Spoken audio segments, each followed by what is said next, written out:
What's up, welcome back to Nostalgia. Dave here with my 2024 Emmy predictions. The Emmys will air on January 15th.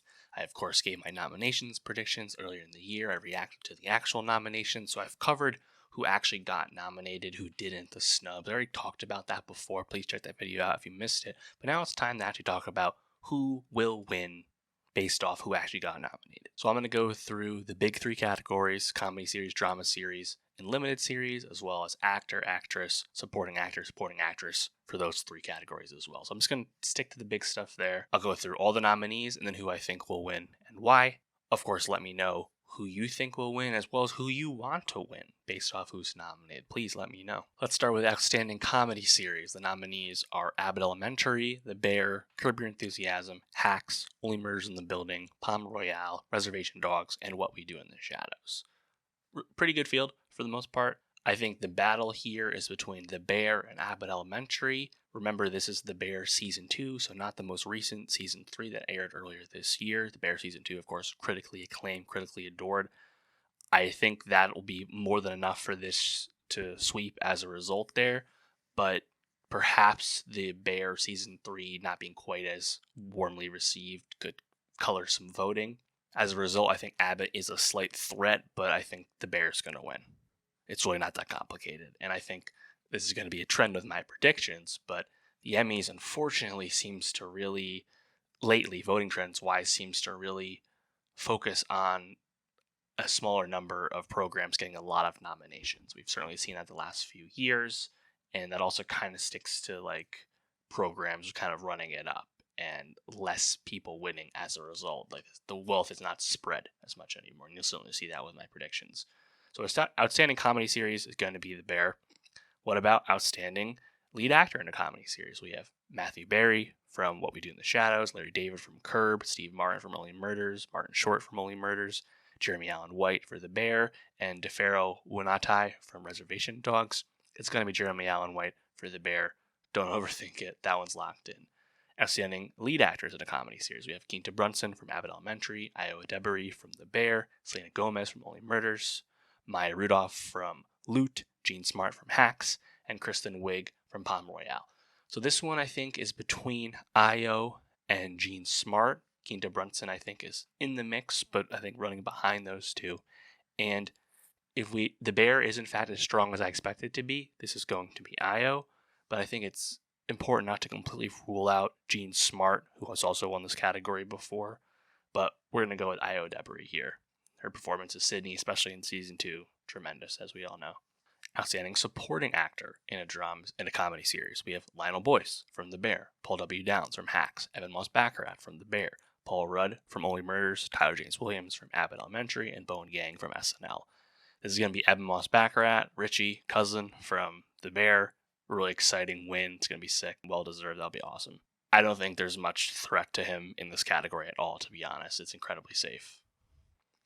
Outstanding Supporting Actress in a Comedy Series. We have Carol Burnett from Palm Royale. We have Liza Colin-Zayas from The Bear, Hannah Einbinder from Hacks, Janelle James from Abbott, Cheryl Lee Ralph from Abbott, and Meryl Streep from Only Murders. Meryl Streep, of course, an awards darling, but lately she only gets nominated. She doesn't win anymore. Keep that in mind. Cheryl Lee Ralph did win this recently, lest we forget.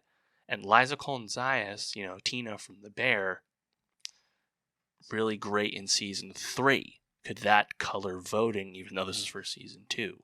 I'll lean against it, but just wanted to bring it up. I think this is Hannah Einbinder for Hacks. Feel pretty confident about that, but we'll see. I think this one could be a bit of a surprise. It could be one of the Abbott ladies. Moving on to Outstanding Drama Series, we have The Crown on Netflix, Fallout on Amazon Prime Video, The Gilded Age on HBO, The Morning Show on Apple TV+, Mr. and Mrs. Smith on Amazon Prime Video, Shogun on FX, Slow Horses on Apple TV+, and Three Body Problem on Netflix. I think it's a pretty good category, actually quite good. Just about everything should be here. The only, I think, big demerit is The Morning Show being here, honestly. The question is, does The Crown win here, or is Shogun completely running the slate here? I think before Shogun came out, people would have predicted The Crown this year. Of course, we're in a post-Succession, in between Last of Us and White Lotus time for drama series. So this was a year that this was winnable for multiple series. But let's be real. Shogun on FX is the best show of the year. And thankfully, the Emmy juice is behind the show, so it's going to get the glory it deserves. I can't wait for that. Like, it's so sick that this is going to happen. Outstanding Actress in a Drama Series. We have Jennifer Aniston and Reese Witherspoon from The Morning Show, Carrie Coon from The Gilded Age, Maya Erskine from Mr. and Mrs. Smith, Imelda Staunton from The Crown, and Anna Sawai from Shogun. I want to shout out Maya Erskine here once again. She was tremendous on that show. In many other years, she would be the best pick. Like, that would be awesome win. But the correct pick and who will win is Anna Sawai as Lady Mariko from Shogun. I'm so excited about this win because I've been a fan of hers for a little bit now, between this and Pachinko and other stuff she's been in. It's really exciting. And yeah, she's going to win. It's so well deserved. Outstanding Actor in a Drama Series. We have Idris Elba from Hijack on Apple, Donald Glover from Mr. and Mrs. Smith, Walton Goggins from Fallout, Gary Oldman from Slow Horses, Hiroyuki Sanada from Shogun, and Dominic West from The Crown. I think in a year, if say Shogun didn't have the juice, it's a harder one to predict. Maybe you'd lean Donald Glover, maybe you'd lean Dominic West, hard to say, but it's going to be Hiroyuki Sanada as Toranaga from Shogun. Again, super well deserved, really cool. Outstanding Supporting Actor in a Drama Series, we have Tadanobu Asano from Shogun, Billy Crudup from The Morning Show, Mark Duplass from The Morning Show, John Hamm from The Morning Show, Takahiro Hiro from Shogun, Jack Lowden from Slow Horses, and Jonathan Pryce from The Crown. This one, I think, is harder to completely pin down. I think it's between Tadanobu Asano and previous winner Billy Crudup. Jonathan Pryce, another year, perhaps he's more in the mix, but yeah, like, as much as I want to pick Asano, I feel like Crudup has a lot of juice in general. I don't understand why Apple's so successful in pushing The Morning Show at the Emmys, because it's not a good show. And Tadanobu Asano, not quite as famous in the US.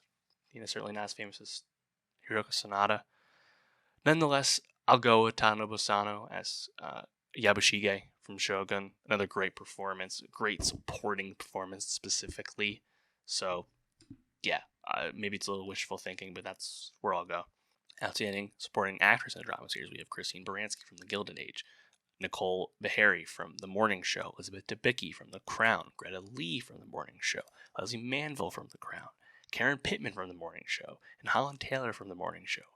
That's a great example of what I'm talking about, where that category is only representing 2-3 different shows with 8 nominations. Like, it's just not acceptable.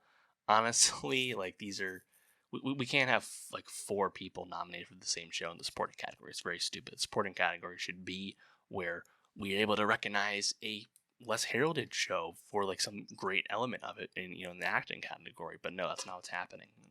It's a frustrating problem. Shout out Greta Lee being here. I've heard her Morning Show performance is not quite as strong as her amazing work in Past Lives last year. I think this is pretty confidently going to be Elizabeth Debicki in The Crown, her portrayal specifically of Princess Diana, and I think that one's pretty locked in. That leaves us with Outstanding Limited or Anthology Series. Nominees are Baby Reindeer on Netflix, Fargo on FX, Lessons in Chemistry on Apple, Ripley on Netflix, and True Detective Night Country on HBO. Good field, for sure. I think if I had to pick something, I think the best pure show on this is Ripley. Shout out Fargo's consistency. Don't feel like it has much award juice at all, unfortunately. Also thought True Detective Night Country was pretty successful, like restart of True Detective. But what's going to win here is going to be Baby Reindeer, just because it's the phenom of the year on Netflix's part and came out of nowhere. And also, I feel like Netflix is pushing Baby Reindeer for the Emmys more than they're pushing Ripley, even though Ripley is also one of their shows and a better show, but it doesn't feel like that's going to happen. Now, we should factor in Baby Reindeer had controversy in terms of its portrayal of the truth and presenting things as true or inspired by real life that weren't really true. I wonder if that colored voters. I wonder if that colored the campaigns at all. I'm not sure. But it's the most recognized, limited series show this year. So I feel like it's remaining the favorite, but important to, I think, note that there has been some. And thus, I'll still pick Baby Reindeer to win. So that leaves with outstanding lead actor in limited series. We have Matt Bomer from Fellow Travelers, Richard Gadd from Baby Reindeer, John Hamm from Fargo, Tom Hollander from Feud, and Andrew Scott from Ripley.